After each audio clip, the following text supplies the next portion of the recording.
मैं अपने माता पिता का एक भी ख्वाब पूरा नहीं कर सका, तो जो भी सच्चा भारतीय है, जो भी हिंदुस्तान का है, तो वो समाजवादी ही होगा। आजम खां जो है जी जी जेल से बाहर आते हैं, हाँ। अपने घर पहुंचते हैं, जी अखिलेश जी उनसे मिलते हैं, जी जी और आपने क्या सोच के उनको रामचरितमानस भेंट किया, जबकि आप तो कुरान भी भेंट कर सकते थे। फिर कह रहा हूं, मंदिरों और मस्जिदों गुरुद्वारों में हमारा ईश्वर नहीं रहता। हमारा ईश्वर गरीबों में बसता है, जिंदा लोगों में बसता है, फूलों में मुस्कुराता है। पाल जी ने हमको लगता है कि साइकिल से 50-50 किलोमीटर तक पर्चे बांटा। देखिए, ये तो सच है कि उत्तर प्रदेश में अगर भाजपा को, सांप्रदायिक शक्तियों को कोई हराएगा, हरा पाएगा, तो वह समाजवादी खेमा ही है। होता क्या है कि जब दल अपने सिद्धांतों से भटक जाते हैं, तब उन्हें गठबंधन की बैसाखियों की जरूरत पड़ती है। नमस्कार, आज हमारे स्टूडियो में हमारे मेहमान हैं समाजवादी चिंतक दीपक मिश्र जी, जिन्होंने जेपी, लोहिया और समाजवाद के बारे में विस्तारपूर्वक जाने कितनी किताबें लिखी हैं, और जिनका परिचय एक साहित्यकार के रूप में और एक समाजवादी चिंतक के रूप में जन जन में जाना चाहता है। दीपक जी नमस्कार, हम आपको बहुत बहुत स्वागत धन्यवाद करते हैं, और आपसे ये जानना चाहेंगे कि आप समाजवादी विचारधारा की तरफ कैसे आपका झुकाव हुआ। मुझे समाजवादी विचारधारा से जोड़ने वाले व्यक्ति चंद्रशेखर आज़ाद और भगत सिंह हैं। मैं कक्षा 9 में पढ़ रहा था। हिंदुस्तान सोशलिस्ट रिपब्लिकन आर्मी बनाई थी चंद्रशेखर आज़ाद के नेतृत्व में भगत सिंह ने। हिंदुस्तान समाजवादी गणतांत्रिक सेना। तो जो समाजवाद शब्द से जो रूबरू हुए, वो चंद्रशेखर आज़ाद के आभा मंडल में हुए। भगत सिंह को पढ़ा, फिर समाजवाद के प्रति एक मन में एक अकीदा बन गया।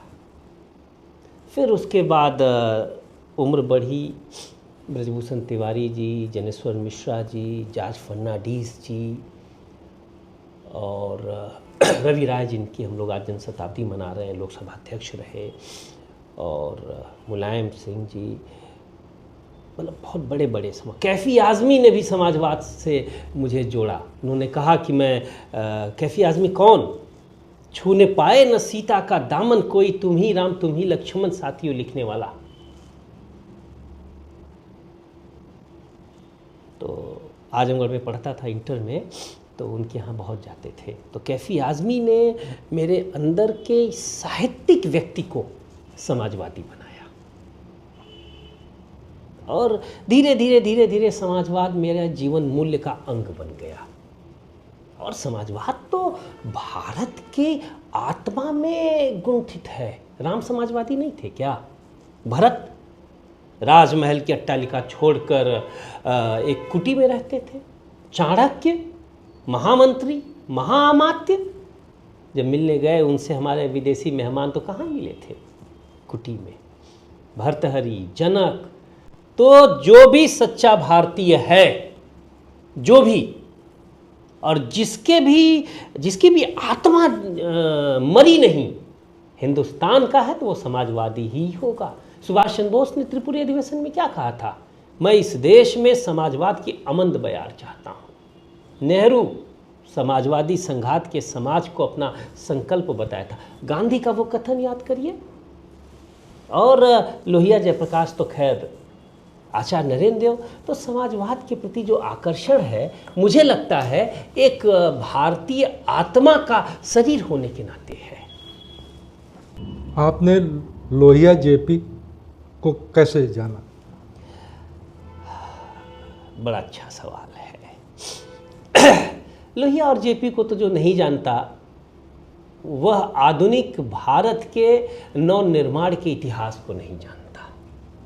दोनों 1942 में आज़ादी की लड़ाई के नायक थे, और दोनों, मैं फिर कह रहा हूं, दोनों बड़े से बड़ा पद जब चाहते आज़ाद हिंदुस्तान में गह लेते। लेकिन दोनों ने लोकतंत्र, समाजवाद, गरीबों की आवाज़, सामाजिक न्याय के लिए अपनी कोठियाँ नहीं बनाई और अपने आप को कुर्सी पर नहीं बैठाया। तो दोनों को तो हर कोई जानता है, मैं भी जानता था। हाँ, धीरे धीरे प्रभावित कैसे हुआ, जब जनेश्वर जी और इन लोगों के संपर्क में आया, तब पता चला कि कितना महान व्यक्ति।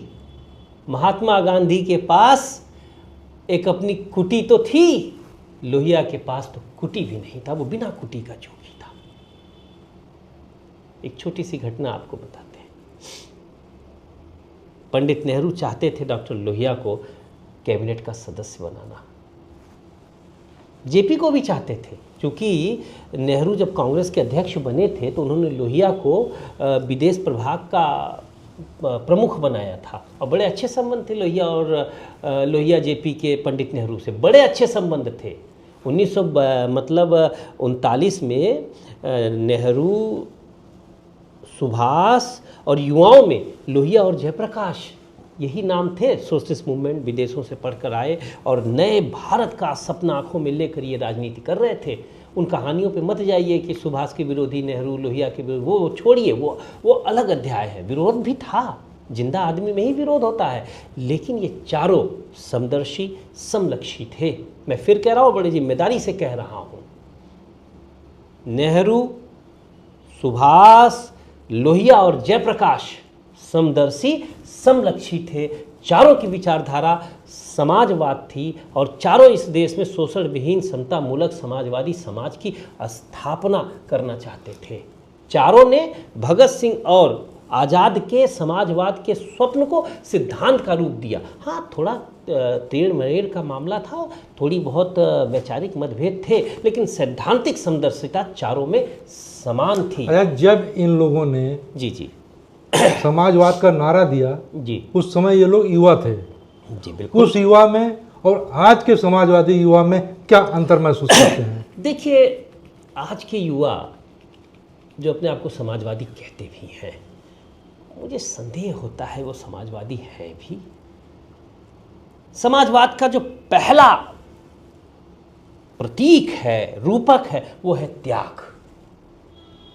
दूसरा प्रतीक और रूपक है अपने से कमजोर और गरीब के आगे आप अपने को और कमजोर प्रदर्शित करो और मजबूत से लड़ो। जैसे मुझे अच्छे से याद है, मैं एक जगह जनेश्वर जी के साथ खाना खा रहा था और मैंने, जो वेटर नहीं होता है पानी वानी पिलाने वाला वेटर, तो मैंने वेटर को कहा, ए वेटर। बहुत डांटा जनेश्वर जी ने, कहा क्या तुम इस होटल के मालिक को ऐसे बुला सकते हो? मैं चुप।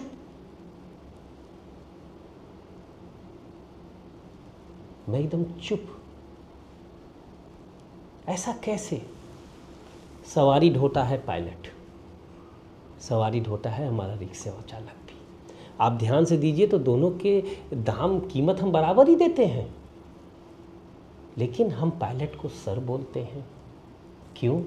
अंग्रेज़ी पढ़ा लिखा है, कोट पहना हुआ है, टाई पहने हुए है, रंग से थोड़ा गोरा वोरा है, आप जैसा सुंदर है। हम रिक्शे वाले भाई को कैसे बोलते हैं? वो भी तो सवारी ढोता है, उसकी भाषा हमारी देशज भाषा, उसके कपड़े हमारे देशज कपड़े, और मात्र इसी के नाते हम उसे छोटा आदमी समझ लेते हैं। यह मानसिकता समाजवादी मानसिकता नहीं हो सकती, यह तो सामंतवाद की मानसिकता है। अमीर गरीब में कोई फ़र्क नहीं। इसीलिए जब डॉक्टर लोहिया अमेरिका गए तो वहाँ के काले लोगों के लिए सत्याग्रह किया, और वैसे ही जैसे डॉक्टर लोहिया हिंदुस्तान में जातिगत, समाजगत और परिस्थितिवश आर्थिक रूप से पिछड़ों की आवाज़ उठाई। आपको पता है, पिछड़े पाए 100 में 60 का नारा संयुक्त सोशलिस्ट पार्टी ने दिया था, और उसके अध्यक्ष श्रीधर महादेव जोशी थे, ब्राह्मण थे।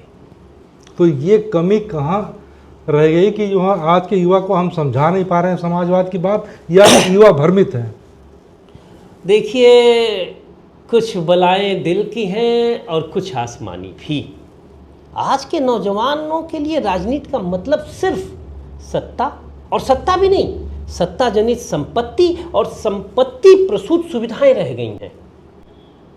हमें ठीक से याद है, जब मैं राजनीति के शुरुआती दिनों में था तो अपने नेताओं से जब मिलने जाता था तो कोई मेरा साथी अगर कारोबार से है, बड़े कारोबार से, तो उसकी कार हम दूर खड़ी करा देते थे, कहीं नेता की नज़र में हमारी छवि न खराब हो जाए कि ये भी लूट वूट रहा है। और आज अगर बड़ी आज तो लड़का अभी युवजन सभा का जिलाध्यक्ष की बात चली कि बना दे तो अरे फॉर्च्यूनर भी पिता का खेत बेच के खरीदता है। जिस दिन से मैंने राजनीति में अपने आप को समाजवादी घोषित किया, आप यकीन नहीं करेंगे, मैंने सत्ता, संपत्ति और सुविधाओं को तिलांजलि दे दी। सरकार थी, माना जाता था कि मैं मुख्यमंत्री का दोस्त हूँ, शिवपाल जी का बहुत अजीज हूँ, नेताजी का प्रिय हूँ, आजम साहब और अमर सिंह मुझे मानते हैं, मेरे घर तक आते हैं। लेकिन जब सरकार बनी थी तो मैं एक जिस एक्टिवा में था, आज भी वो एक्टिवा चल रही है। 5 साल की सरकारों में मैंने, 5 साल क्या, मैं तो 3 सरकारों का साक्षी हूँ। और इस पूरी सरकारों में मैं बड़े गर्व के साथ कहता हूँ, लोग कहते हैं कि दीपक मिश्रा तुम्हारी राजनीतिक उपलब्धि क्या है, जानते हैं मेरी राजनीतिक उपलब्धि क्या है?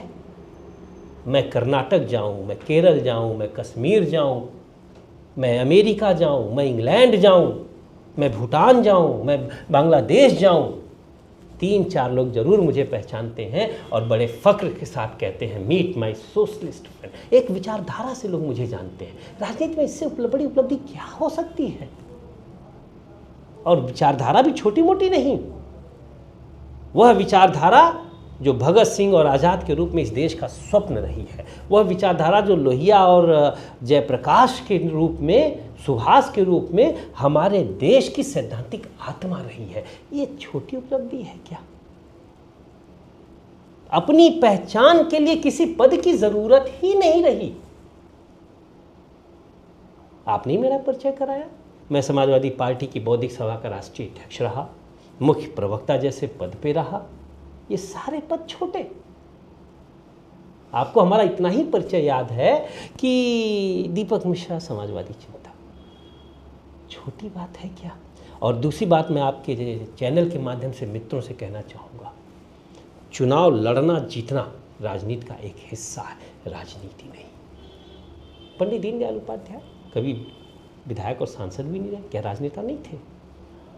डॉक्टर लोहिया 4 साल सिर्फ संसद में रहे, क्या राजनेता नहीं थे? गांधी किस पद पे रहे? 1937 से विधाधाराओं के चुनाव शुरू हैं, किस पद पे रहे? एक बार कांग्रेस के अध्यक्ष, दोबारा वो भी नहीं बने, क्या राजनेता नहीं थे? जयप्रकाश नारायण क्या राजनेता नहीं थे? तो राजनीति को कृपया करके संकुचित न करें। ठीक है, पद, पैसा, ये सब भी राजनीति का एक हिस्सा है, लेकिन यही राजनीति नहीं है। एक चीज़ और दूसरी चीज़, आज का युवा सिद्धांतवादी तो नहीं बन पा रहा है अपने आप को, लेकिन सिद्धांतों की समझ तक खो बैठा है। और यही एक कारण है कि हमारे युवा विधायक मंत्री तो बन जाते हैं, नेता नहीं बन पाते। बहुत से बड़े बड़े मैं अपने दोस्तों को जानता हूं जो बहुत बड़े बड़े पदों पर रहे, बहुत बड़े बड़े पदों पर रहे, लेकिन नेता नहीं बन पाए। और वो जब तक नेता नहीं बनेंगे, भारत के महान समाजवादी आंदोलन, भारत के महान राजनीतिक अभियानों के महत्वपूर्ण अध्याय रूपी पन्ने के एक हर्फ भी नहीं बन पाएंगे।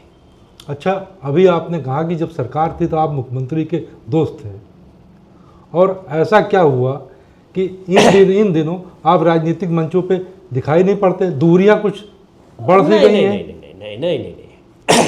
अखिलेश जी से मेरे संबंध तब जितने मधुर थे, आज भी उतने ही हैं। तो क्या कारण है राजनीतिक मंचों से आपने दूरी बना ली? मैंने एक संकल्प लिया है। देखिए, लगभग 30 साल हो गया राजनीतिक दलों तो मत कहिए, राजनीतिक दल से जुड़े हुए, बड़े बड़े पदों पे सेवा देते हुए। राजनीति होता क्या है, फिर दिमाग जो आपका होता है ना, वो मोनोटोनस हो जाता है, एक रूप हो जाता है।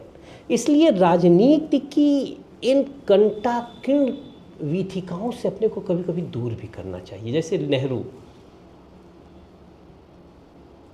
राजनीति से थोड़ा अपने को दूर कर लेते थे, और उसी दौरान नेहरू अपने अंदर के लेखक को जिंदा करते थे।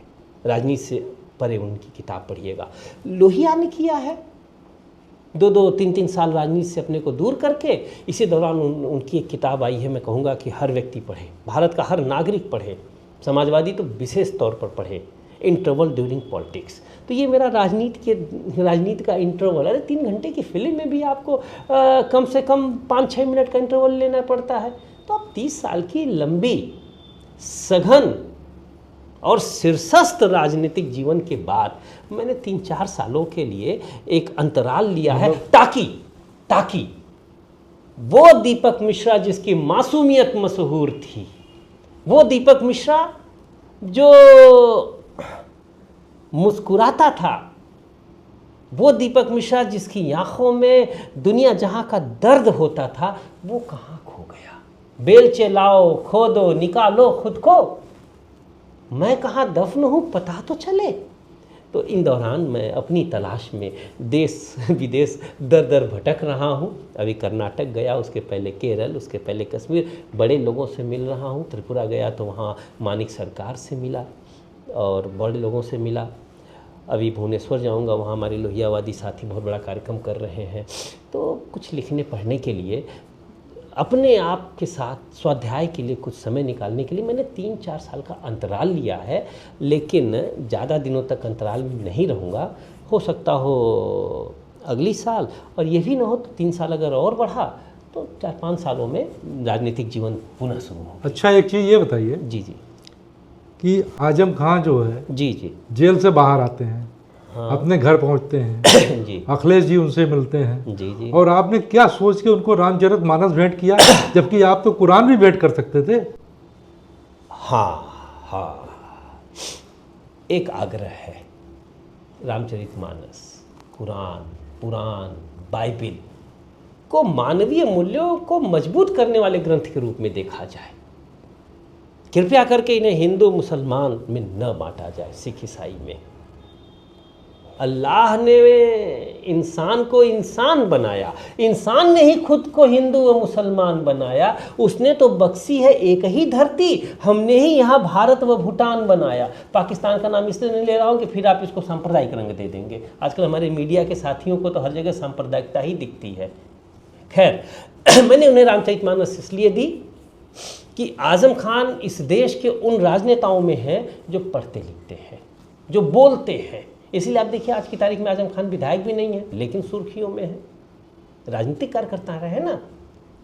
तो आजम साहब से मैंने ये मुलाकात की और उन्हें रामचरितमानस दिया और उनसे आग्रह किया कि आपको रामराज पर बोलना चाहिए, रामराज के समाजवाद की अवधारणा की सादृश्यताओं पे बोलना चाहिए, जिस पर मैं एक किताब भी लिख रहा हूँ। कई बड़े लोगों का आदेश है, माँ सरस्वती का ही आदेश है कि दीपक मिश्रा एक रामराज्य, समाजवाद और राष्ट्रवाद को लेकर एक पुस्तक लिखो, ताकि नई पीढ़ी इन धारणाओं को लेकर दिग्भ्रमित न हो। आप बताइए रामचरितमानस कब लिखा गया? हमें आइडिया नहीं। अकबर के ज़माने में। आपको आइडिया है, लेकिन आप हमारे मुँह से बुलवाना चाह रहे हैं। अकबर के ज़माने में राजा कौन? मुसलमान। रामचरितमानस लिखी गई।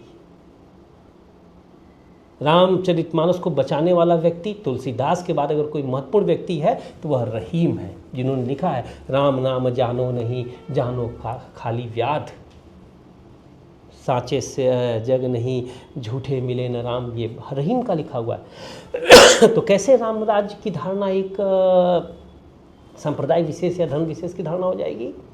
वह मानवता को सशक्त करने की धारणा है। अब रामराज की व्याख्या करते हुए तुलसी ने क्या लिखा है? बैर न कर काहू सन कोई, राम प्रताप विषमता खोई। यही तो समाजवाद है, विभेद विहीन समता मूलक समाज। चाहे वो हिंदुस्तान सोशलिस्ट रिपब्लिकन आर्मी का मैनिफेस्टो हो, आज़ाद और भगत सिंह, चाहे नेहरू, लोहिया, सुभाष वाली सोशलिस्ट पार्टियों और संगोष्ठियों के मैनिफेस्टोज हों, आप पढ़िए। तो मैंने इसीलिए आजम साहब को रामचरितमानस दी। और आप देखिए इस देश का मुसलमान, फिर मैं कह रहा हूँ, मैं जानबूझ के मैं आजम खान को न मुसलमान मानता हूँ, न मैं आजम खान को एक बेहतर, मैं हर व्यक्ति को इंसान मानता हूँ। हर व्यक्ति इंसान है। कृष्ण ने कहा है जन्म न जायते शूद्र, जन्म से हर कोई शूद्र है, गुण कर्म विभागशः। आप पढ़ लिख रहे हो, आप पंडित हो गए, आप सेना में गए, सिपाही बने, आप क्षत्रिय हो गए, आप नौकरी कर रहे हो, आप व्यापार कर रहे हो, MBA कर रहे हो, BBA कर रहे हो, आप व्यापारी हो गए, आप सेवा में हो तो शूद्र हो गए। कलेक्टर सेवा कर रहा है तो शूद्र ही तो हुआ, तनख्वाह ले रहा है सेवा करने का। तो हमारे देश में यही खूबी है। लेकिन अब इन धारणाओं के खिलाफ हम एक नई सी परिभाषा गढ़ देते हैं। अरे भाई, कृष्ण कह रहा है कि जन्म से सब शूद्र हैं। कृष्ण से बड़ा कौन व्यक्ति हो गया भाई? कोई नहीं। कौन है? और तुलसी इस बात को कह रहे हैं। ये जो चारों वर्ण व्यवस्थाएं हैं, जन्म से है ही नहीं। तुलसी ने अपने आप को लिखा है, खुद कहा है, मांग के खइबो मसीद में सोइबो, लेबे के एक न देबे के दो। और उसमें वो सीधे सीधे कहते हैं मेरी कोई जाति नहीं है, मैं तो दास हूँ। किसका दास हूँ? राम का। आप उनमें पंडित देखोगे, वो भी जातिगत पंडित, विद्वान है इसलिए पंडित हैं। आप उनमें जाति तलाशोगे, उनको दुबे बोलोगे। देखिए, मैं फिर कह रहा हूँ, प्रतीकों का दुरुपयोग हो रहा है। अंबेडकर का नाम लेके ब्राह्मणवाद के खिलाफ बोला जा रहा है। गलत। आप इन महान नामों को खराब न करें और न करने दें। अरे भाई, पंडित नेहरू की सरकार में अंबेडकर विधि मंत्री थे।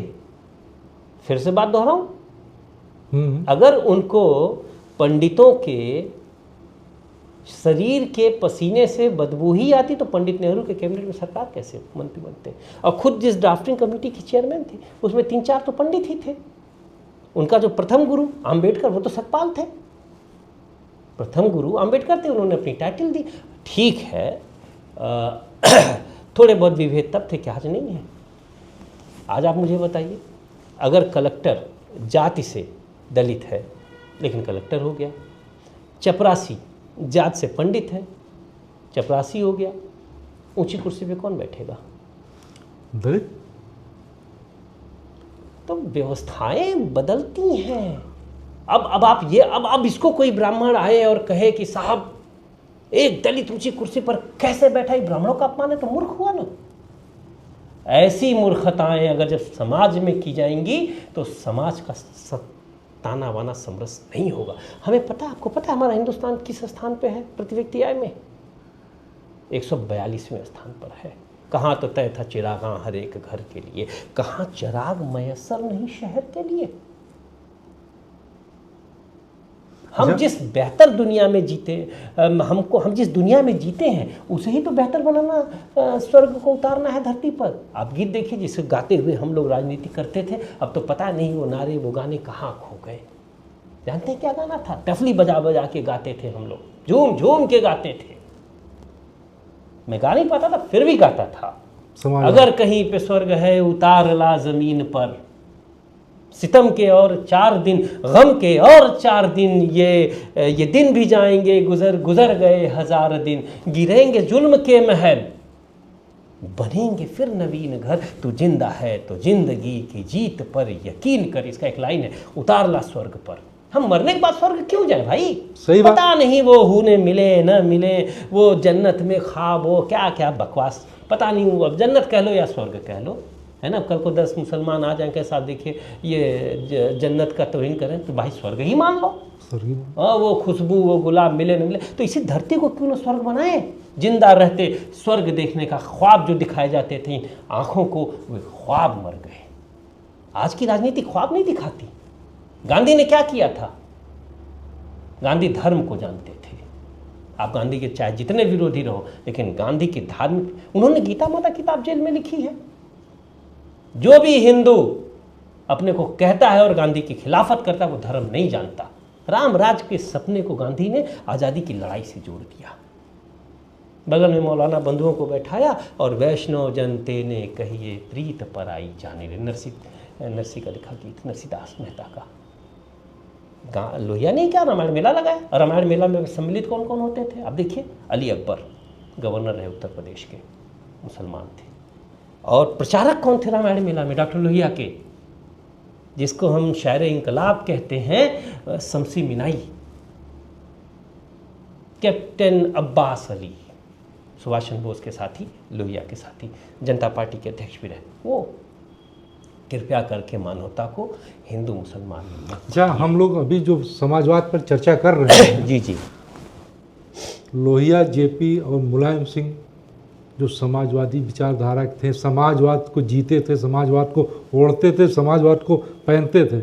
अगर आज मुलायम सिंह जिंदा होते, आज मुलायम सिंह जिंदा होते और आज का जो समाजवाद है, समाजवादी पार्टी का जो युवा है, तो उनसे मुलायम सिंह से आप क्या कहते हैं? देखिए, पहली बात तो मैं नहीं मानता कि लोहिया, जेपी, इसमें आप मुलायम सिंह जी का भी नाम लीजिए, छोटे लोहिया जनेश्वर का नाम लिए, कि ये मर गए।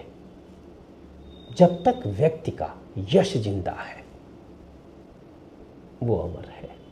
मर गए भगत सिंह? नहीं। अपने मृत्यु के कितने सालों बाद मेरे जैसे एक व्यक्ति को समाजवाद भगत सिंह बना रहे हैं। हाँ। कैसे मर गए? अब आप सुनिए। मुलायम सिंह अद्भुत व्यक्ति थे, सरकार पीक पर थी, चरम पर थी। 23 दिसंबर का दिन था, चौधरी चरण सिंह जी की जयंती थी। देखिए मुलायम सिंह कैसे बड़ा आदमी बड़ा होता है भाई। किसी के कहने से वो छोटा हो जाएगा क्या? तुझको छोटा कह के मैं कैसे बड़ा हो जाऊंगा? और जब अंधेरे पर अंधेरा जब दीपक पर गहराता और छाता है तो दीपक की रोशनी और बढ़ती है। मैंने प्रतीक के माध्यम से बात कर रहा हूँ। आप ये न समझिए कि मैं अपने नाम की ब्रांडिंग कर रहा हूँ, और करना भी चाहिए। अगर मैं अपने नाम की ब्रांडिंग भी कर रहा हूँ तो करना चाहिए, ये मेरा अधिकार है, मेरा कर्तव्य है। खैर, तो मुलायम सिंह जी मुझे बुलाते हैं, जानते हैं क्या कहते हैं? मैंने और रिकॉर्ड बात कर रहा हूँ, इसके साक्षी 2 लोग हैं, शिवपाल जी और राम गोपाल जी। कहते तुम सरकार में क्यों नहीं, तुमको हम अखिलेश से कहेंगे तुमको सरकार में बड़ा पद दे, इससे तुम समाजवाद की व्याख्या करने में और मजबूत रहोगे, लिखो पढ़ोगे। हम कहे नेताजी हमको सरकार में जाने का मन नहीं है।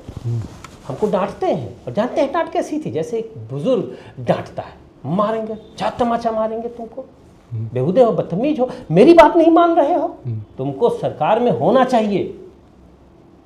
एक और वाक्य बोला था, वो नहीं बोलूँगा, आग लग जाएगी, है? तो मैं आग लगाने का काम नहीं करता, दीपक दिए से दिया जलाता है, बहुत हुआ तो चूल्हा जलाया। तो मैंने कहा नहीं नेताजी, मेरा मन मिजाज ही नहीं सरकार में जाने को करता है। अरे तनखैया नौकर अगर बनना था तो मैं अच्छे खासे नौकरी में थे, आपके बेटे ले आए राजनीति में, और ये आपके भाई हमको और राजनीति में स्थापित कर रहे हैं। यही वर्ड नेताजी देखे, उनकी तरफ इनके देखे। अच्छा, शिवपाल जी ने अपना सर ऐसे कर लिया कि ये लड़का क्या कर रहा है, मैं भी डांट खिलवाएगा। लेकिन एक स्नेह है, अपनापन था। आप इनकार करने की हैसियत में थे मुलायम सिंह यादव जी को, और मुलायम सिंह यादव जी इसको बुरा नहीं माना। तब हम कहे नेताजी अगर कुछ देना ही चाहते हैं तो संगठन वंगठन में कोई पद दे दीजिए। आपको पता है, बताऊंगा तो ये आश्चर्य करेंगे, प्रमाण मांगेंगे। मैं तो कोई घर परिवार, अरे मेरे पास कोई अपना घर तो है नहीं, आज भी नहीं है, बनाने की कोशिश भी नहीं की और बनाने की ज़रूरत भी महसूस नहीं हुई। ये ईश्वर और मित्रों की कृपा है। मैं सेफई से चला और लखनऊ नहीं पहुंचा तब तक दीपक मिश्रा को समाजवादी पार्टी की बौद्धिक सभा का राष्ट्रीय अध्यक्ष बना दिया गया। प्रोफेसर साहब ने मतलब खाली दीपक मिश्रा राष्ट्रीय अध्यक्ष बौद्धिक सभा, प्रोफेसर में राम गोपाल जी ने फ़ोन करके पता पूछा। मैंने कहा पता ही नहीं तो पता है, एक शख्स मुद्दत से लापता है। तो उन्होंने फिर शिवपाल जी के तब कैबिनेट मंत्री थे, उनके आवाज़ पे फैक्स किया। ये मुलायम सिंह प्रतिभाओं को खोजते थे और उनको संरक्षित करते थे। मुझे भरम हो गया कि मैं बहुत बड़ा आदमी हूँ, और उस भरम में कई बड़े काम कर दिए। लड़ गया, यूएनओ की भाषा नीति बदलवा दी। मुलायम सिंह जी ने भरम दे दिया कि दीपक मिश्रा तुम बहुत बड़े आदमी हो। क्यों बड़े आदमी हो? क्योंकि तुम एक विचार को जीते हो। और उसके बाद सर नेताजी ने जो भरम दिया कि तुम ईमानदार हो, तुम त्यागी हो, तुम मतलब बड़े हो, फिर उसके बाद कोई गुनाह कर न सके। अब मैं चाहूँ भी कि एक कार वार खरीद लूँ तो आत्मा गला दबाने लगती है। क्या कर रहे हो यार? ये मुलायम सिंह थे। अच्छा, ये बताइए, आप हिंदी को लेकर यूएनओ तक कैसे पहुँचे? यह भी एक दिलचस्प कहानी है। मैं हर माँ बाप का सपना होता है कि उसका बेटा पढ़ लिख कर कलेक्टर कप्तान बने, डॉक्टर बने, इंजीनियर बने, फिर शादी करे, बच्चे पैदा करे। मैं दुनिया का सबसे निकम्मा बेटा हूं, सबसे निकम्मा बेटा, जिसने नाम तो बहुत कमाया, कोई नहीं, छोटा मोटा विधायक मंत्री छोड़िए साहब, बड़े बड़े विधायक मंत्री खाली दीपक मिश्रा नाम सुन लेते हैं तो रुक जाते हैं। मैं अगर अपराधी हूं किसी का तो अपने माँ बाप का अपराधी हूं, और ये मेरा सौभाग्य है, मुझे ऐसे माँ बाप मिले, और ये उनका दुर्भाग्य है कि मुझे मेरे जैसा बेटा मिला। मैं अपने माता पिता का एक भी ख्वाब पूरा नहीं कर सका। पढ़ने में, अरे मैं हिंदी मीडियम से गया था सेंट्रल स्कूल में और अंग्रेजी में 72 नंबर लाया। ईश्वर ने मेधा दी है, लेकिन वही है ना, मन लागे यार फकीरी में तो क्या कीजिए। आज तक मैंने अपने माता पिता को वह प्रसन्नता नहीं दी जो एक सामान्य माँ बाप अपने बड़े बेटे से उम्मीद रखता है। बेटा शादी करे, परिवार कराए, वो भी न करे तो घर को 2 रुपए लाए। जब से मैं राजनीति में आया हूँ, मैंने आज तक अपने माता के हाथ में 500 रुपए भी नहीं रखा होगा। और मेरा सौभाग्य है, मुझे ऐसी माँ मिली। उम्मीद भी कभी नहीं की, बस यही उम्मीद करती है कभी कभार तर त्यौहार पर आए। आपको एक बार मैं, अखिलेश जी ने ही मुझे भेजा था मध्य प्रदेश, तब मध्य प्रदेश में 9 विधायक जीते थे, 9 विधायक, और मैं गया 5 महीने मध्य प्रदेश ही रह गया। और तब इतना मोबाइल नहीं था। मेरे पिताजी आए, अखिलेश जी उस समय शायद, हाँ नहीं तब मुख्यमंत्री नहीं थे, उसके पहले वाली सरकार थी, लेकिन रुतबा उनका मुख्यमंत्री से भी बड़ा था भाई। हाँ, तो पिताजी मुझसे अखिलेश जी से पूछते हैं, नहीं अखिलेश जी पूछते हैं और दीपक जी कहाँ हैं? पिताजी कहते हैं अरे यही तो मैं आपसे पूछने आया हूँ कि दीपक जी कहाँ है। हम लोग इस तरह के कार्यकर्ता रहे, बांध लिया, संकल्प ले लिया तो न सुख देखी न सुविधा देखी, और यह भी नहीं देखा कि सामने कौन है। वो कहते हैं ना कि नई पीढ़ी के बच्चे क्या जाने कि सींचा है हम तिस्ना लबों ने किस तरह, तब जाके इस धज का मैखाना बना है। तो और एक बार तो सोने की जगह नहीं थी, वो 9 से 12 पिक्चर देखने गए, सुबह 7 बजे की ट्रेन थी, पिक्चर हॉल में सो गए। 20 रुपए वो जो सफाई करता है ना पिक्चर वाला, उसको देकर। और जानते हैं, और मैं विधायक का टिकट तय कर रहा था, नाम लेकर बोल रहा हूँ, उस व्यक्ति ने, किशोर समरीते, उस व्यक्ति ने भाजपा और कांग्रेस दोनों को मध्य प्रदेश में हरा के उपचुनाव जीते थे। अमर सिंह जी ने बाकायदे मुझको गले लगा लिया था। तो ये सब हम लोग की दास्तान है। आज की नई पीढ़ी के पास कहानियाँ नहीं है, किस्से नहीं। कभी कभी तो लगता है कि मैं शायद आखिरी समाजवादी होऊंगा जिसके पास ये किस्से हैं, कहानियाँ हैं, त्याग की, संघर्ष की, बलिदान की। अच्छा ये बताइए, क्या आज भी समाजवादी पार्टी में जो है, जब कोई मंच तैयार होता है, राजनीतिक मंच तैयार होता है, क्या आज भी ऐसे कार्यकर्ता हैं जो दरी बिछाते हैं, माइक लगाते हैं? सवाल अब कार्यकर्ताओं को दरी बिछाने और माइक लगाने की जरूरत क्या है? पीढ़ी दर पीढ़ी संघर्ष कम होता है ना। भगत सिंह, चंद्रशेखर आज़ाद, लोहिया, जयप्रकाश, सुभाष चंद्र बोस की पीढ़ी ने जो तकलीफ़ें सही, उनके बाद की पीढ़ी क्यों सहे? मुलायम सिंह जी, ज्ञानेश्वर जी, बाबू कपिल देव सिंह जी ने जो तकलीफ़ें सही, वो तकलीफ़ें शिवपाल जी की पीढ़ी क्यों सहे? भाई पिता ने आपको घर बना कर दे दिया, अब आप उस घर को सजाइए, संवारिए, बर्बाद मत करिए। फिर जो तकलीफ़ें उस पीढ़ी ने सही, भाई शिवपाल जी ने हमको लगता है कि साइकिल से 50-50 किलोमीटर तक पर्चे बांटा। वो तकलीफ़ उनके बेटे या हमारी पीढ़ी क्यों सहे? आप क्यों सह रहे हैं? मैं तकलीफ़ नहीं सह रहा हूँ। अभी आपने ना कहा, ना ना ना ना ना ना अभी आपने नहीं अभी आपने कहा, इसको तकलीफ सहना नहीं कहते हैं, इसको संघर्ष कहते हैं। अनावश्यक सुविधाओं का लाभ न उठाना कहते हैं। भाई मैं आपके पास आया हूँ, स्कूटी से बाकायदे आया हूँ, चलते हुए आया हूँ, मेरे कपड़े, सिनेमा हॉल में मेरे आप कपड़े देखिए, वो समय दूसरा था। सिनेमा हॉल में सोना संघर्ष है क्या? संघर्ष है क्या? मैं सुविधा भोगी नहीं था। तकलीफें हम लोग सहना जानते ही नहीं। मुलायम सिंह जी एक वाक्य कहा करते थे, जो तकलीफ नहीं सह सकते वो दुनिया के तकलीफों को दूर नहीं कर सकते। बात तो सही है। हम लोग कहाँ तकलीफ सहते हैं भाई? सुविधा भोगी लोग हैं। आज समाजवादी पार्टी या समाजवादी लोग या कोई भी पार्टी, भाजपा पार्टी ले लीजिए, है कोई भाजपा में राष्ट्रवादी? है कोई अटल? है कोई दीनदयाल? नहीं है। और दुर्भाग्य यही है कि नहीं है।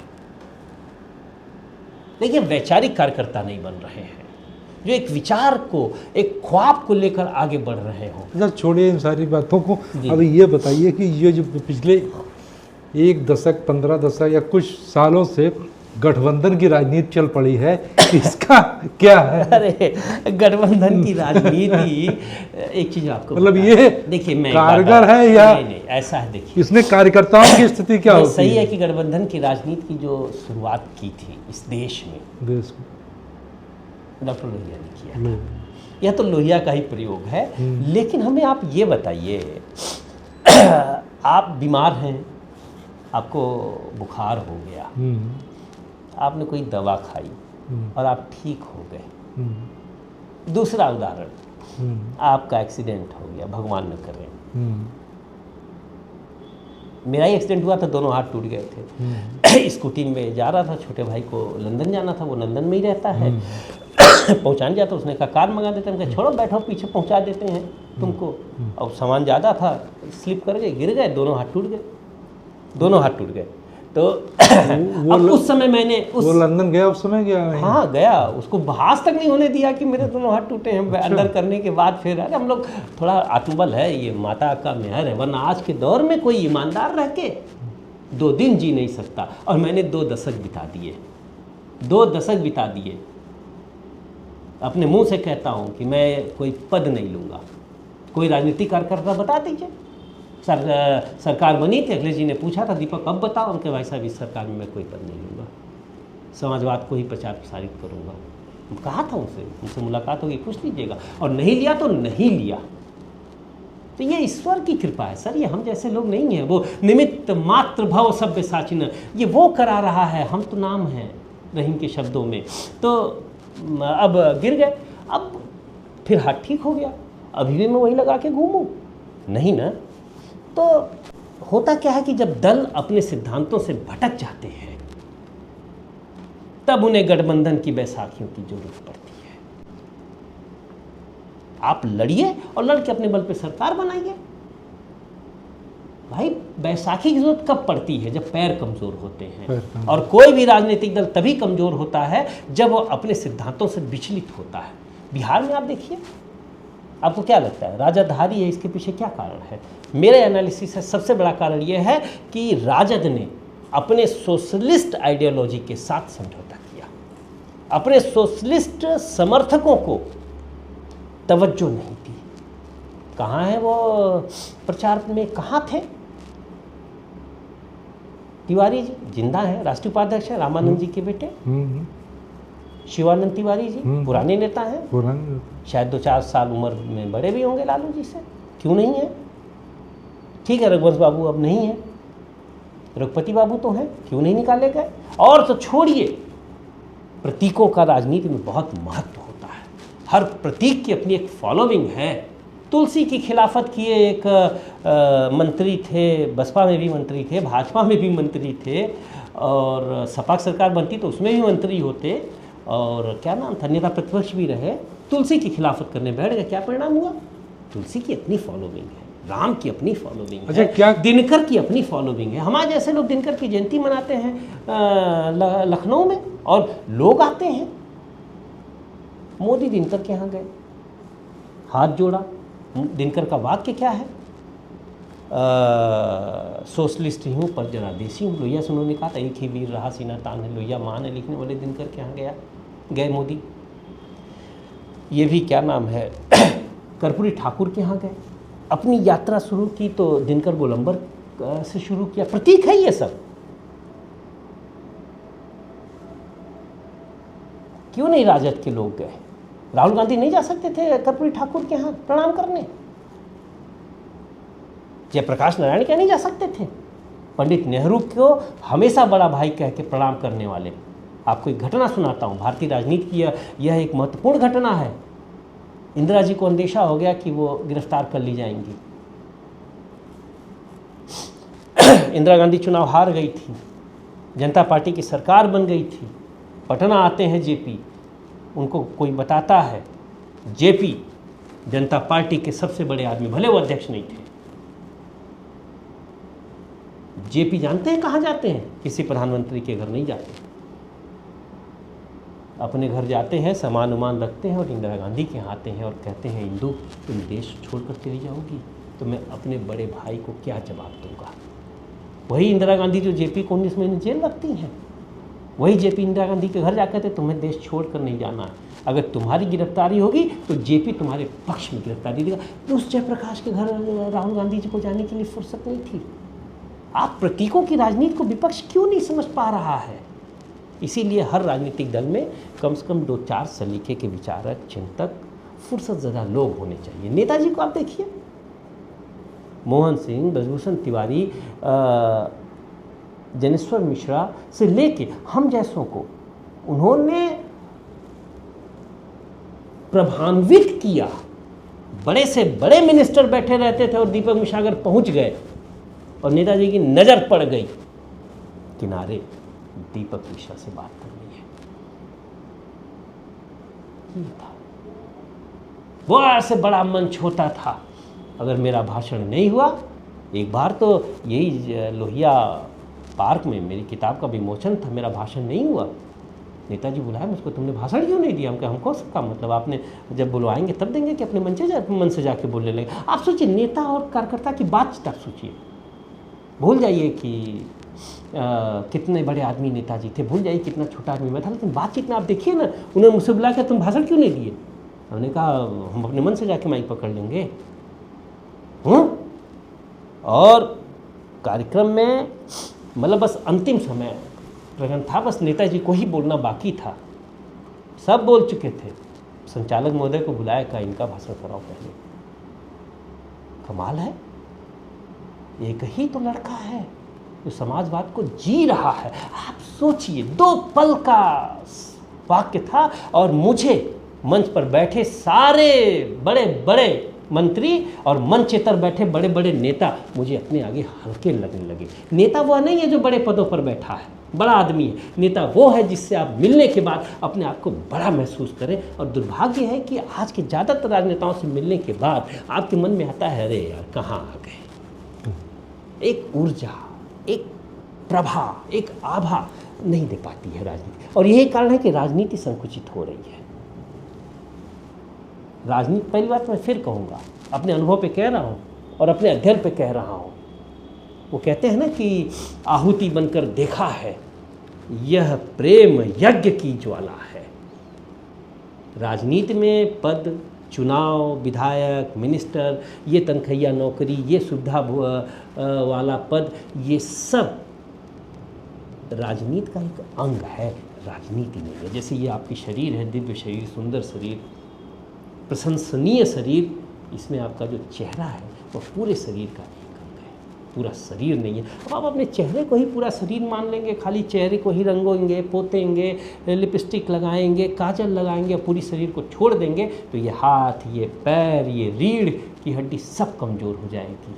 इसीलिए आज राजनीति पूरी राजनीति में, ये नहीं कह रहा हूँ खाली ये दल वो दल ना, पूरी राजनीति। आज आज सभी दलों में निस्वार्थ कार्यकर्ता नहीं मिलेंगे। अच्छा, अगर जब आप पूरी राजनीति की बात कर रहे हैं जी, तो आजकल एक ट्रेंड चल पड़ा है तुलसी को और रामचरितमानस को जो है क्या कहते हैं कि उसको हम किस भाषा में कहें कि मतलब उसकी बुराई करना, तो क्या इससे हमें जो है हम इससे फेमस होते हैं या हमें इससे जो है राजनीति में दिखने का अवसर मिलता है? क्या है कि आजकल सभी एक ट्रेंड चल पड़ा, जो ही आया वही रामचरितमानस को लेकर के या तुलसी दास को लेकर सस्ती लोकप्रियता अर्जित करने का एक माध्यम बन गए हैं ये बड़े महान नाम। जो तुलसी का विरोध कर रहा है, जो माने जो, उसने तुलसी को नहीं पढ़ा। इस देश में सामाजिक न्याय को के सबसे बड़े शब्दवेत्ता कोई थे तो वो तुलसी थे। सबरी को महिमा मंडित किसने किया? तुलसी ने किया, वाल्मीकि ने नहीं किया। काकभूषणी को गरुड़ से ज़्यादा महत्व किसने दिया? तुलसी ने दिया। राम की दोस्ती निषाद राज से कराई और दिखाया किसने? तुलसी ने। और खुद तुलसी ने अखाड़ों की स्थापना की अपने दौर के संकुचित ब्राह्मणवाद और संकुचित सामंतवाद से लड़ने के लिए। आप देखिए, जब अकबर कहते हैं तुलसी से कि आप हमारे मनसबदार बनिए, मनसबदार माने आज का मुख्यमंत्री मान लीजिए, कैबिनेट मंत्री मानिए, सूबेदार माने मुख्यमंत्री मानिए, तब तुलसी क्या कहते हैं? अब तुलसी का होएंगे नर के मनसबदार। गरीबों की आवाज़ को सशक्त किया एक सबसे बड़े साहित्यकार, उसका नाम तुलसी था। आप तुलसी की खिलाफत कौन लोग करते हैं? जो लोग एक मामूली सूबेदारी भी छोड़िए, मनसबदारी, नाम लेके बोल रहा हूँ, हमारे स्वामी प्रसाद जी, अपने से कम उम्र में छोटे व्यक्ति, छोटी महिला मायावती जी के पैर छूने वाले व्यक्ति, ब्राह्मणवाद चरण वंदना है। क्या वो ब्राह्मणवादी नहीं? चरण एक महारानी का पैर सिर्फ इसलिए छू रहे हैं कि वो उनको सामंत बना दिया जाए, ये सामंतवाद है। मुझे नेताजी बहुत मानते थे, अभी आपको बताया। मेरे लिए उन्होंने समाजवादी पार्टी में समाजवादी बौद्धिक सभा का एक नया पद बना दिया। आज तक कभी अखिलेश जी मेरे खिलाफ बोले हो? मैं तो मुख्य प्रवक्ता प्रस्पा था तो उन्हीं खिलाफ बोलता था, लेकिन सैद्धांतिक बोलता था, व्यक्तिगत नहीं। लेकिन मेरी जब मुख्यमंत्री रहते, एक बार तो मैं मोटरसाइकिल से जा रहा था, उधर से वो आ रहे थे, उन्होंने मैं वहीं मेरी मोटरसाइकिल रुकवाई, अपने कार में बैठाया और कहा हम पहुंचा देंगे। हमारे साथी से कहा कि तुम मोटरसाइकिल लेके आओ।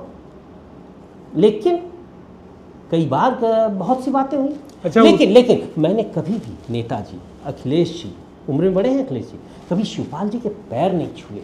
मैं ब्राह्मणवादी हो गया कि ब्राह्मणवादी वो स्वामी प्रसाद मौर्य हैं, अपने से उम्र में 20 साल छोटी महिला के पैर छू रहे हैं, वो ब्राह्मणवादी हैं, वो सामंतवादी हैं। भाजपा आई तो भाजपा में मंत्री माने सामंत। मैं तो अपनी सरकार था, मुझसे पूछा गया, मैंने कहा मंत्री नहीं बनना है, मैं तो समाजवादी हूँ, यायावर हूँ, यात्राएं करना है, लिखना पढ़ना है, बादल तेल से ज़िंदगी जीनी है, फिर दुनिया से चला जाना है। कमा एक अजीब सी धारणाएं बना जा रही हैं। जो सामंतवाद को जी रहा है वो दूसरों को सामंतवादी कह रहा है। तुलसी पे आलोचना करने से पहले तुलसी जैसी जिंदगी कोई 2 दिन जी ले तब तुलसी पर बोले। तुलसी पर वो लोग बोल रहे जिन्होंने तुलसी को कभी पढ़ा ही नहीं, और जो भी तुलसी पे बोल रहा हो खिलाफ तुलसी के, माफ़ कीजिएगा, वह भारत की आत्मा के खिलाफ बोल रहा है। इस देश में आप रामचरितमानस पढ़िए, मैंने तो रामचरितमानस पढ़ी है थोड़ी बहुत। समाजवाद को जिस तरीके से उन्होंने रेखांकित किया है, तभी एक बोला बैर न कर काहू सन कोई, राम प्रताप बिसंता कोई, यही समाजवाद है। अच्छा, उत्तर प्रदेश में जी समाजवादी पार्टी कहाँ कमज़ोर पड़ रही है? क्या कार्यकर्ता कमज़ोर हो गए हैं या देखिए, एक चीज़ मैं आपको बता दूं सर, कि आप कार्यकर्ता वो कार्यकर्ता रहे नहीं, ऐसा खाँटी कार्यकर्ता है, जिसको खाँटी समाजवादी कहा जाता है। देखिए, ये तो सच है कि उत्तर प्रदेश में अगर भाजपा को, सांप्रदायिक शक्तियों को कोई हरा पाएगा तो वह समाजवादी खेमा ही है। पहले भी हराया है, सोशलिस्ट पार्टी नहीं हराया है, कांग्रेस को भी हराया, पहले ही समाजवादी पार्टी ने भाजपा को भी हराया, सांप्रदायिक शक्तियों को जब भी हराया सोशलिस्टों ने हराया। अब अगर मैं ये बोलूँगा कि यहाँ कमज़ोर हो रहा है तो फिर मेरे जो चुनावी राजनीति में शामिल मित्र हैं उन पे लोग मेरी बात थोप के उनके टिकट कटवा देंगे। तो मत बुलवाइए मुझसे, सिद्धांत की बात करिए, दर्शन की बात करिए। देखिए 2 चीज़ें हैं ना, हमने सच बोलने की ही कीमत चुकाई है। फिर भी एक बात मैं आपको कह दूं, अगर जनता में ये मैसेज रहा कि समाजवादी पार्टी सोशलिस्ट पार्टी है, लोहिया जयप्रकाश की विरासत को आगे बढ़ाने वाली पार्टी है, मुलायम सिंह जनेश्वर की पार्टी है, तो आप देखिएगा उत्तर प्रदेश में परिवर्तन होगा। और अगर ये मैसेज देने में हमारे साथी, समाजवादी पार्टी के साथी, अगर किंचित कारणों से, हो सकता हो अपने ही मूर्ख मित्रों के कारण, अगर असफल रहे, तो फिर आज तूफानों से बचने की कोई राह तो है, कल न तदबीर चलेगी न मुकद्दर होगा। इस बात को हम जन जन तक पहुंचा क्यों नहीं पा रहे हैं?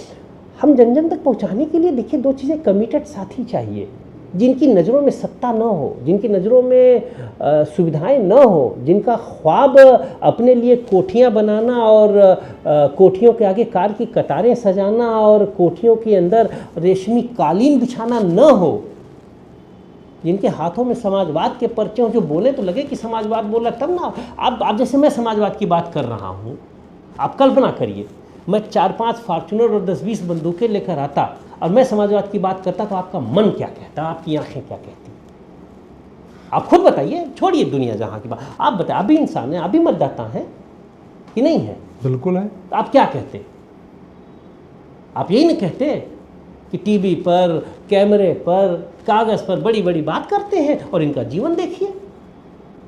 अच्छा ये बताइए, मैं एक्टिवा से आया, मेरा कद छोटा हो गया, मैं हेलीकॉप्टर से आता, क्या मेरा कद बड़ा हो जाता?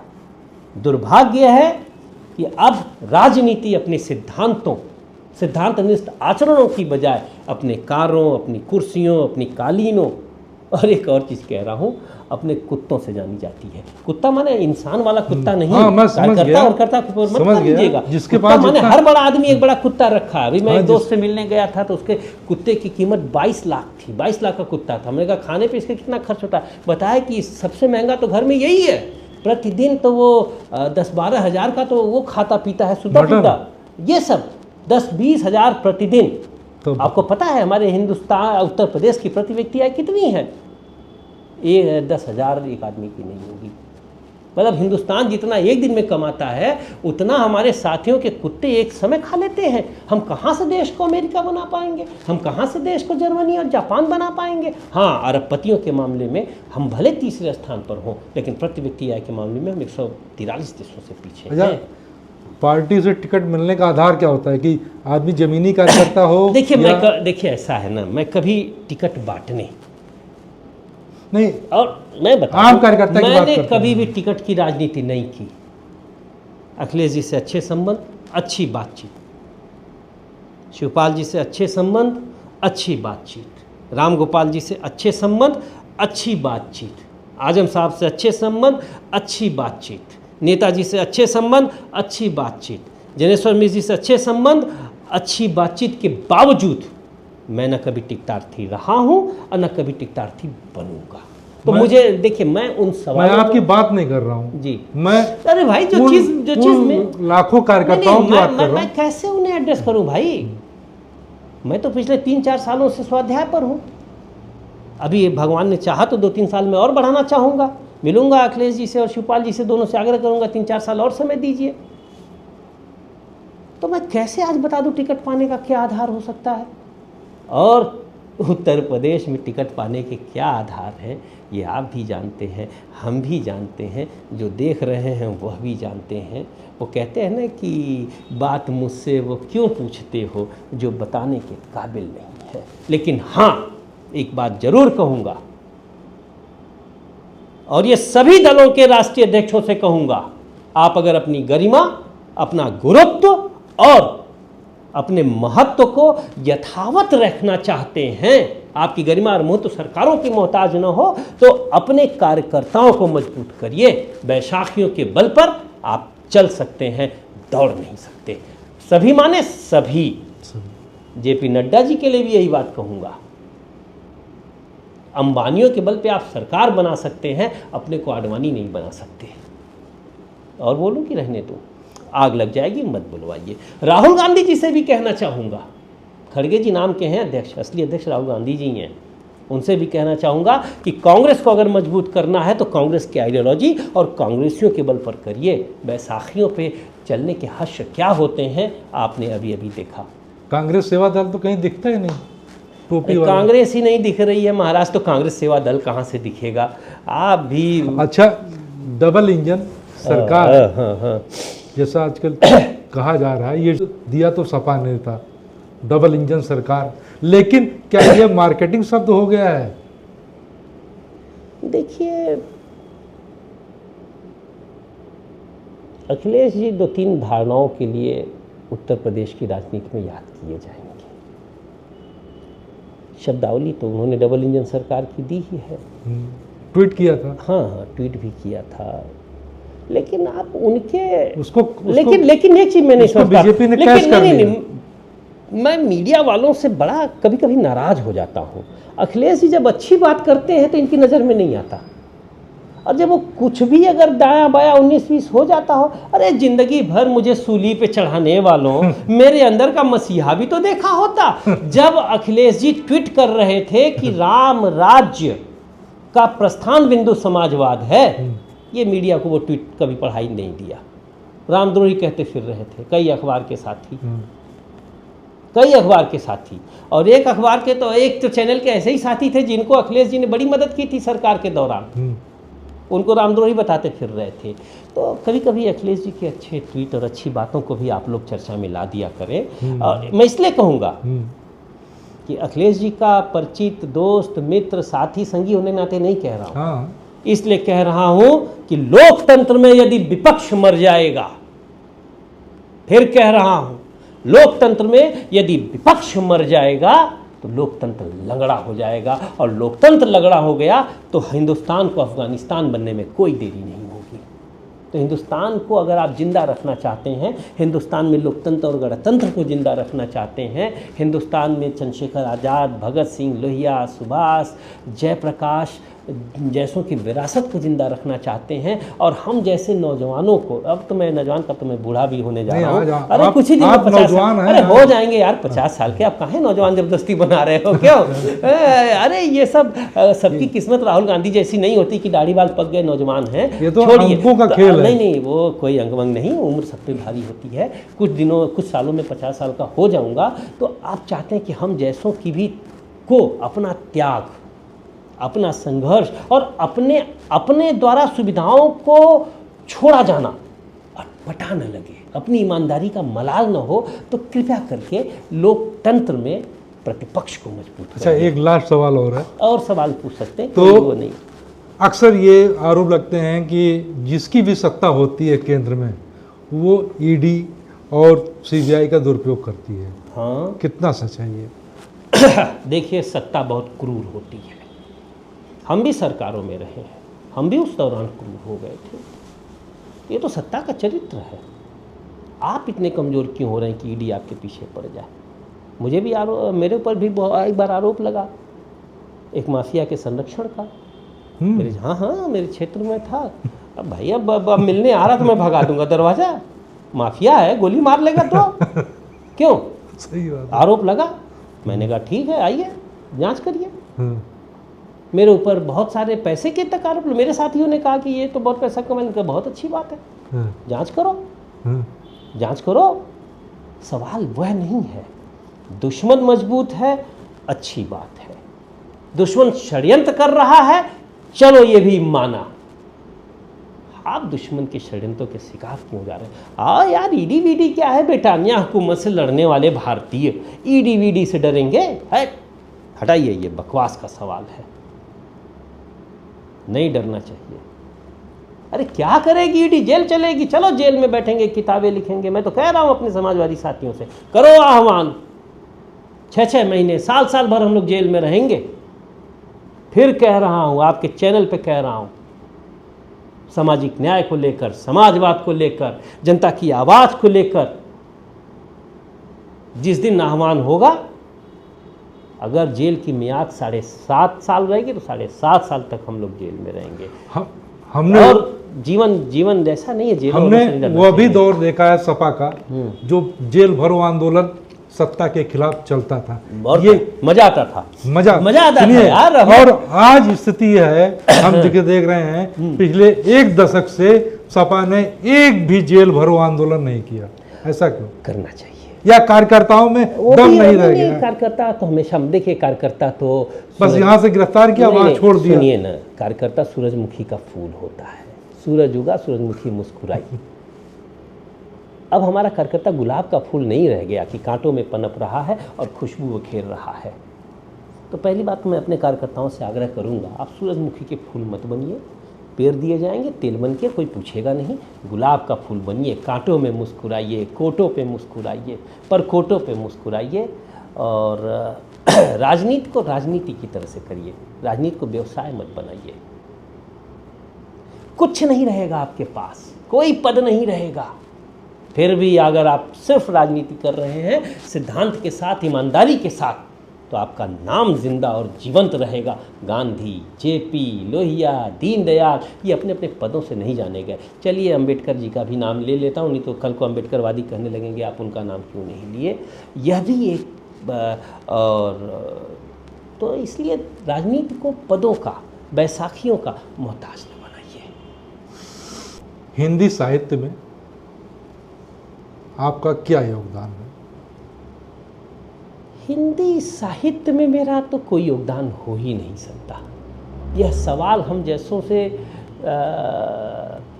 पूछने का मतलब है कि बुला के अपमानित करना।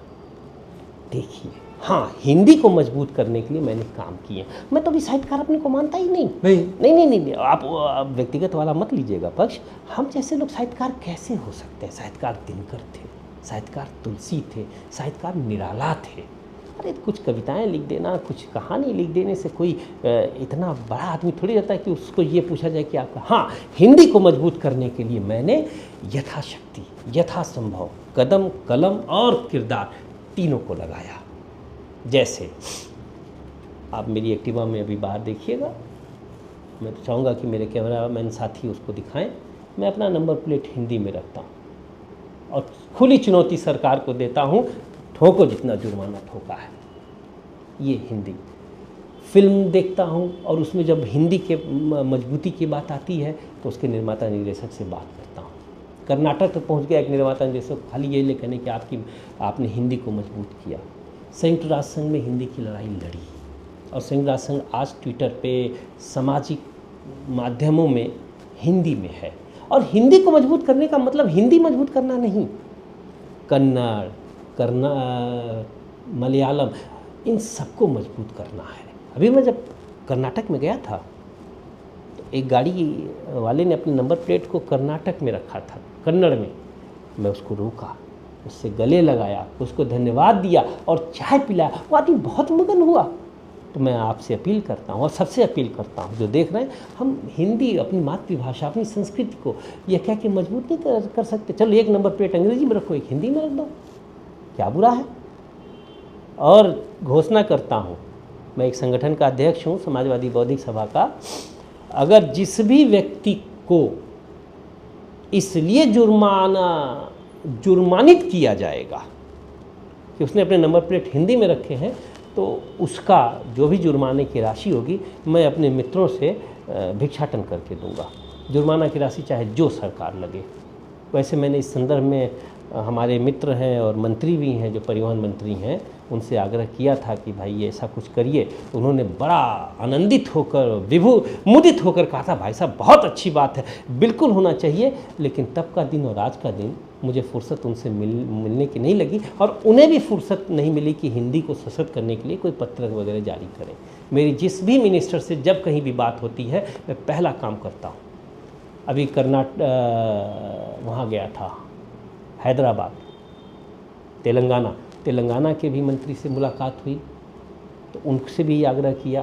तो उन्होंने कहा कि अरे आप तो हिंदी वाले हैं, आप तेलुगु के लिए क्यों बोल रहे हैं? मैंने कहा नहीं, मैं हिंदी वाला भी हूँ, इसलिए हिंदुस्तान वाला हूँ। और मेरी माँ अगर हिंदी है तो मौसी मेरी तेलुगु है, मलयालम है। लेकिन इसका ये मतलब मत लगाइएगा और न किसी को लगाने दीजिएगा कि मैं अंग्रेज़ी का विरोधी हूँ। जैसे मैं एक अच्छा हिंदू हूँ, मैं एक अच्छा भारतीय हूँ, इसका मतलब ये नहीं कि मैं मुसलमानों का विरोध हो गया। दुर्भाग्य है कि आज अच्छे हिंदुत्व का मतलब मुसलमान विरोधी बना दिया गया। ऐसा बिल्कुल नहीं है। अच्छे हिंदू थे। पंडित राम प्रसाद बिस्मिल, उनका सबसे बड़ा दोस्त जानते कौन था? सबसे अच्छा मुसलमान अशफाकुल्ला खान। अच्छे हिंदू थे। पंडित नेहरू, यम नचिकेता संवाद पंडित नेहरू ने लिखा है, किसी और ने नहीं लिखा। पढ़ लीजिए भारत एक खोज। उनके सबसे अच्छे दोस्त जानते हैं कौन थे? मौलाना आज़ाद। जिन्ना अच्छे मुसलमान नहीं थे, शराब पीते थे। कुरान तो शायद ही कभी ढंग से पढ़ी हो, दिखाने के लिए भले पढ़ी हो। मौलाना तो कुरान की तर्जुमा की है मौलाना आज़ाद, वो अच्छे मुसलमान, लेकिन वो भारत के साथ थे। खड़े होके कुतुब मीनार से कहते हैं, कहाँ जा रहे हो मुसलमानों, ये तुम्हारा वतन है। और जिन्ना प्रधानमंत्री बनने के लिए मुसलमानों को भड़का रहे थे, ये तुम्हारा वतन नहीं है। अच्छा मुसलमान कौन? आप फोटो दिखा दीजिएगा स्क्रीन पे, एक फ़ोटो जिन्ना की दिखाइएगा और एक फ़ोटो मौलाना आज़ाद की दिखाइएगा और अनोन से बताइएगा कि अच्छा मुसलमान कौन। गीता माता लिखने वाला गांधी अच्छा हिंदू नहीं हो सकते? वही अच्छे हिंदू थे। मरे हे राम बोलते हुए मरे। राम के नाम की ब्रांडिंग करने वाला अच्छा हिंदू नहीं हो सकता। राम जो खुद अट्टालिकाओं से दूर रहते थे, उनके नाम पे कोई राजा महाराजा अगर अरबों रुपए का मंदिर बना दिया तो राम भक्त हो जाएगा? नहीं, राम भक्त तुलसी थे, कुटी में रहे, रामचरितमानस लिखी और जन जन के दिल में राम के किरदार को उतार दिया। अच्छा, हिंदी भाषा में आपने कितनी पुस्तकें लिखी हैं? लिखा है, हमको लगता है कि 42-43 किताबें लिखी है। और हिंदी सांस्कृतिक उपनिवेशवाद का कैसे शिकार हुई, इस विषय पर मुझे लगता है कि मैंने बहुत मेहनत करके लिखी थी। और एक चीज़ और मैं बता दूं, अब आपने साहित्यकार कह ही दिया है, अब इतने बड़े पत्रकार हैं तो मुझको मानने में तो कोई बुराई नहीं। तो 42 पुस्तक लिखने वाला व्यक्ति साहित्यकार नहीं होता है? अरे कहाँ होता है सर, हर गाने वाला गायक होता है। गायक लता थी, गायक वो थे। एक पुस्तक अगर आपने ढंग से लिख दी, उसको 4 लोग पढ़ने वाले मिल जाएं तो आप समझ लीजिए वो भी साहित्यकार। अरे वो कहने को तो मैं तो ऐसे लेकिन 42 पुस्तकें आपने लिखी हैं। अरे सुनिए सर, एक कवि हैं, पैसा के बल पे, मंचों के बल पे, अपने राजनीतिक दोस्तों के बल पे अपने को युग कवि कह रहे हैं, तो कवि हो गए। हम लोग उनको पुरस्कार मिल जाएगा साहब कुछ दिन में। हम कह रहे हैं भारत रत्न दे दें प्रधानमंत्री जी अपने गुण गाने के लिए, तो टिनकर हो जाएंगे, तुलसी हो जाएंगे, क्या कहते हैं कि निराला हो जाएंगे।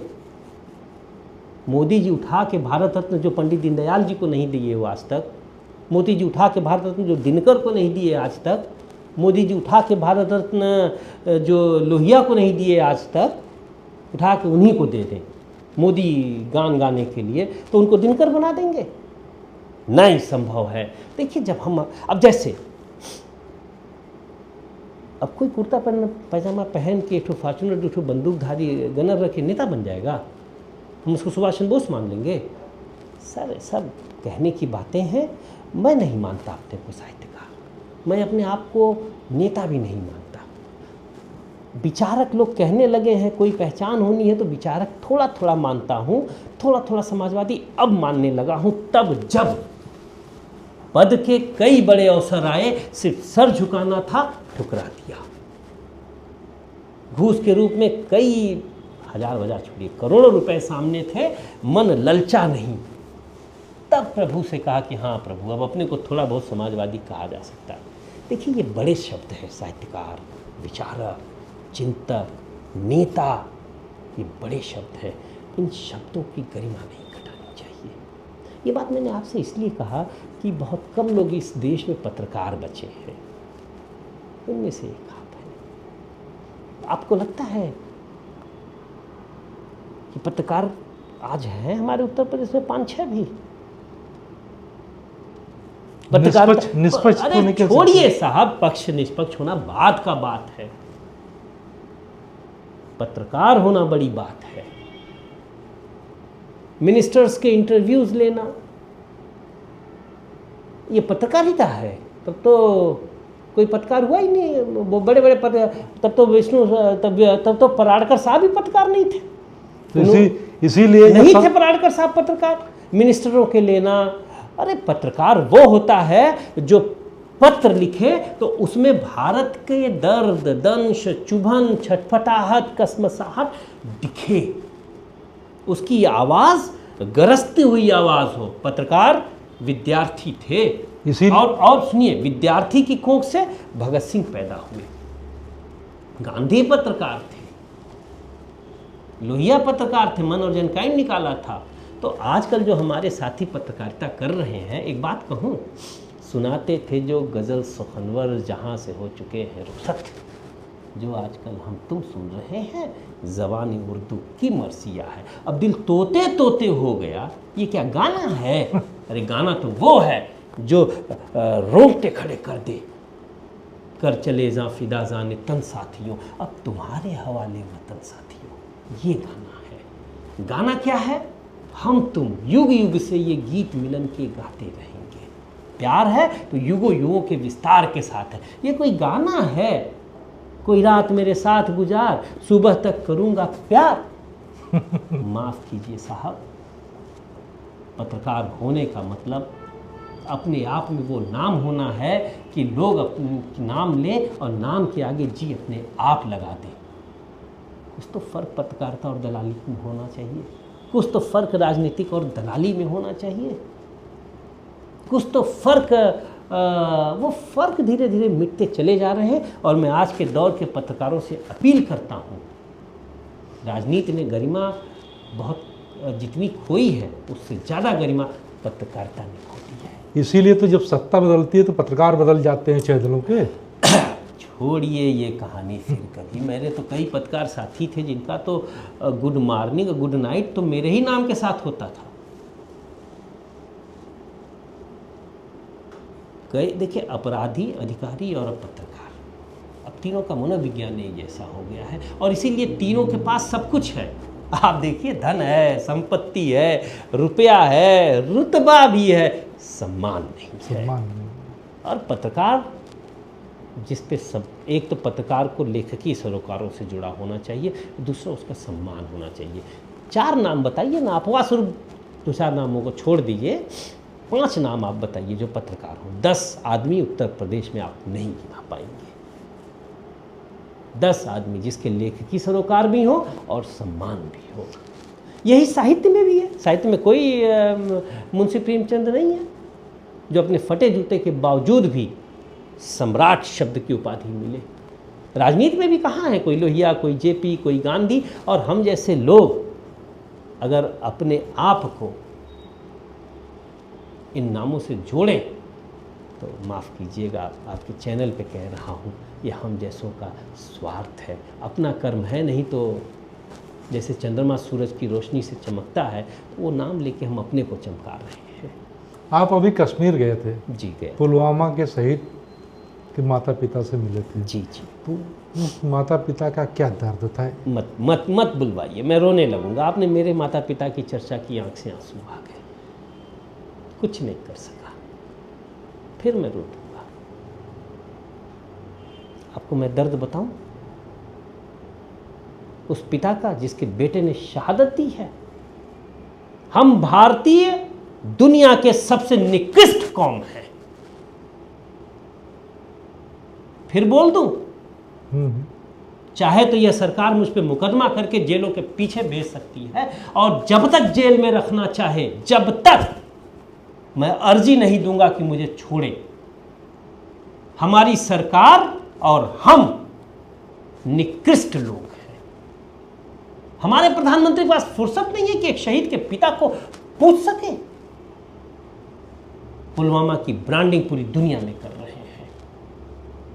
एक मुसलमान, अच्छा मुसलमान, सच्चा मुसलमान, कुरान में यकीन रखने वाला मुसलमान, धर्म के नाम पर बदमाशी और गुंडाई और आतंक करने वाले मुसलमानों से यह कहता है सीना तान कर कि मुझे मार दो, लेकिन मेरे हिंदू दोस्तों को मत छुओ। उसके घर हमें जाने की फुर्सत नहीं मिली। खैर, माता की कृपा कि मैं उसके घर गया, उसके पैर छुए, उनके पिता के, शहीद के पिता के। जिन लोगों को उस लड़के ने बचाया था ना, आदिल शाह ने, शहीद हो गए जो, जिनको बचाया था वो तक उसके पिता से मिलने नहीं आए। कृतज्ञ है यह देश, इसीलिए इस देश में कोई लोहिया, कोई जेपी, कोई गांधी दोबारा नहीं आया। गांधी की हत्या किसने की? ब्रिटानिया हुकूमत ने की? नहीं, धर्म के नाम पे जो बिल्कुल धर्म नहीं जानता था, एक कट्टर हिंदू ने की। वह व्यक्ति जो गीता माता लिख रहा है, वह व्यक्ति जो हिंदुस्तान की आजादी में अपने वस्त्र तक उतार दिए, उसकी हम हत्या करते हैं। हमसे बड़ा पापी कौन है? हम उस लोहिया के सगे नहीं हुए, हम उस जयप्रकाश के नहीं हुए जो प्रधानमंत्री बन सकता था, नहीं बना। छोड़िए सर, गर दास्तां हम सुनाने लगेंगे तो पत्थर भी आंसू बहाने लगेंगे। भगवान इसीलिए पत्थर का हो गया हमारे कुकृत्य देखकर। हम राम मंदिर बनाते हैं, अच्छी बात है। हम राम के नाम पे ट्रस्ट बना के चंदा लेते हैं, यह भी अच्छी बात है। हम रामत्व को क्यों नहीं जीते?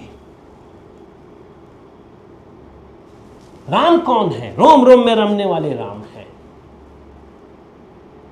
और मैं फिर कह रहा हूं, मंदिरों और मस्जिदों गुरुद्वारों में हमारा ईश्वर नहीं रहता। हमारा ईश्वर गरीबों में बसता है, जिंदा लोगों में बसता है, फूलों में मुस्कुराता है। बरगद है, पीपल है हमारा कृष्ण जो धूप सह के हमें छांव देता है। गंगा है हमारी देवी जो निरंतर बहती है, अमीर गरीब में कोई भेद नहीं करती, सबका प्यास बुझाती है। निकालो ईश्वर को मंदिरों से, मस्जिदों से, गुरुद्वारों से, ऊंची अट्टालिकाओं से, अट्टालिकाओं में निहित तहखानों में और तहखानों में निहित संपत्तियों में नहीं है हमारा ईश्वर। तुम मुझे चाहे तो देशद्रोही कह सकते हो, पर मैं फिर कहता हूं ये मुल्क कभी मेरा नहीं है। मैं माने इस देश का एक गरीब आदमी जो ऑटो से चलता है, जो रिक्शे से चलता है, नहीं है। मैं फिर कह रहा हूं, मेरी सरकार धर्म के नाम पर, मेरी सरकार माने मेरी सरकार, मैं भारत का नागरिक हूं, मेरी सरकार धर्म के नाम पे, संप्रदाय के नाम पर बरगला रही है अपना निकम्मापन छुपाने के लिए। मैं देश प्रेमी हूं, चाहे तो आप मुझे राजद्रोही कह सकते हो, लगवा दो यार राजद्रोह का मुकदमा फुकदमा, कुछ न होने वाला। खाना जेल के अंदर भी मिलेगा, जेल के बाहर भी मिलेगा।